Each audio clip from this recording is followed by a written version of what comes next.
پہاڑوں کے دل میں ایک چھوٹے سے گاؤں میں ایک نوجوان عورت رہتی تھی جس کا نام سارا تھا۔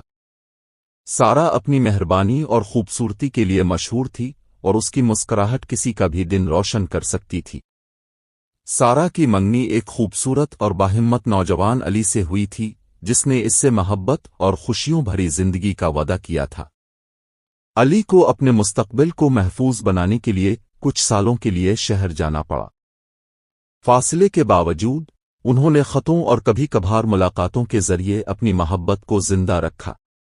سارا صبر کے ساتھ انتظار کرتی رہی، اس دن کا خواب دیکھتی رہی جب علی واپس آئے گا اور وہ دونوں اپنی زندگی کا آغاز کریں گے۔ کچھ سال گزر گئے اور علی کی ملاقاتیں کم ہوتی گئیں۔ وہ خط جو کبھی محبت اور وعدوں سے بھرے ہوتے تھے اب محض رسمی خطوط میں تبدیل ہو چکے تھے۔ سارا کا دل ٹوٹ گیا، مگر اس نے امید کا دامن نہیں چھوڑا کہ علی واپس آئے گا۔ ایک دن ایک اجنبی گاؤں آیا اور سارا کو علی کا خط دیا۔ سارا نے لرزتے ہاتھوں سے خط کھولا اور وہ الفاظ پڑھے جنہوں نے اس کی دنیا بکھیر دی۔ علی نے شہر میں کسی اور سے محبت کر لی تھی۔ اس نے سارا سے معافی مانگی اور کہا کہ وہ جھوٹ کے ساتھ نہیں جی سکتا۔ سارا کا دل ٹوٹ گیا، وہ دھوکا اور بے یار و مددگار محسوس کرنے لگی۔ گاؤں جو کبھی خوشی اور امید کی جگہ تھی اب ایک قید خانہ لگنے لگا۔ مگر سارا مضبوط تھی، اس نے جانا کہ اسے آگے بڑھنے کا راستہ تلاش کرنا ہے۔ اپنے دوستوں اور خاندان کی حمایت سے سارا نے آہستہ آہستہ اپنی زندگی کو دوبارہ تعمیر کیا۔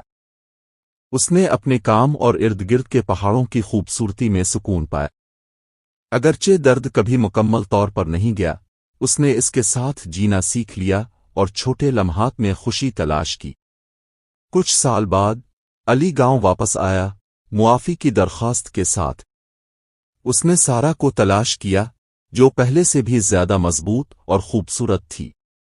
اس نے معافی مانگی، مگر سارا نے آگے بڑھ چکی تھی۔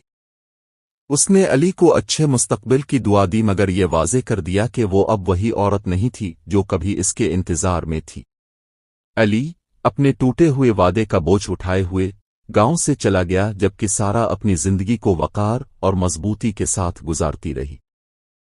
گاؤں کے لوگ اس کی بہادری کی باتیں کرنے لگے اور وہ امید اور ہمت کی علامت بن گئی۔ مجھے امید ہے کہ آپ کو یہ کہانی پسند آئی ہوگی۔ اگر آپ کی کوئی خاص درخواست ہو یا آپ مزید